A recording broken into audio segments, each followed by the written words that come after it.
Comme l'aigle prend soin de ses petits, l'Éternel seul a conduit son peuple. Pareil à l'aigle qui éveille sa couvée, voltige sur ses petits, déploie ses ailes, les prend, les porte sur ses plumes. L'Éternel seul a conduit son peuple, et il n'y avait avec lui aucun dieu étranger. Deutéronome 32, 11, 12. L'aigle cherche des endroits les plus élevés pour y déposer ses petits. L'aigle est le seul oiseau à construire son nid sur les pics rocheux. Les passereaux et les autres oiseaux déposent leurs œufs dans des nids situés dans les arbres ou les maisons.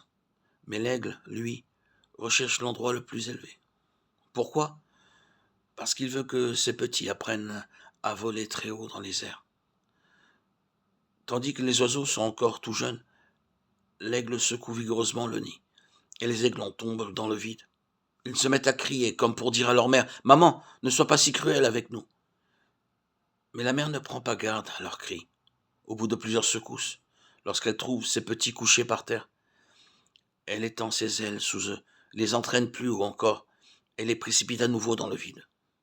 Et elle recommence à plusieurs reprises cet exercice. C'est ainsi que les jeunes oiseaux apprennent à voler à de hautes altitudes et que leurs ailes deviennent très vigoureuses. Ils sont également capables de voler longtemps. Mais pour ce faire, les oiseaux sont contraints de passer par de rudes épreuves. Le Seigneur nous dit « Je veux que vous veniez avec moi en des endroits élevés. C'est la raison pour laquelle il me faut secouer votre nid. Sur cette terre, vous devez traverser des épreuves afin de pouvoir voler très haut. Si vous êtes devenu un enfant de Dieu, préparez-vous à être secoué par Dieu.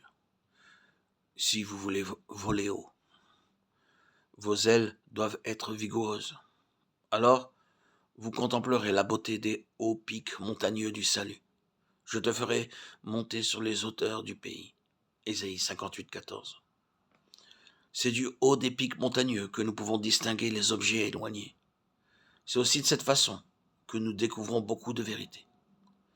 Nous voyons dans la parole de Dieu de nombreux serviteurs de Dieu établis en des endroits élevés. Abraham a connu sa dernière épreuve 2 fois sur le mont Moria. Dieu lui est apparu 10 fois et lors de la dernière épreuve, il est sorti en vainqueur comme un véritable homme de foi. C'est ce qui l'a rendu juste devant Dieu. C'est là qu'il a compris la pleine signification de la résurrection et qu'il y a cru même au prix du sacrifice d'Isaac, car il savait que Dieu était capable de le ressusciter. Hébreux 11, 19. C'est alors qu'il vit un agneau dans les broussailles. Dieu lui donna ainsi l'assurance suivante. De même que le bélier est pris dans les buissons, de même je suis lié à toi. Il faut que nous soyons transportés sur les lieux élevés des montagnes pour connaître pleinement le dessein que Dieu nous réserve.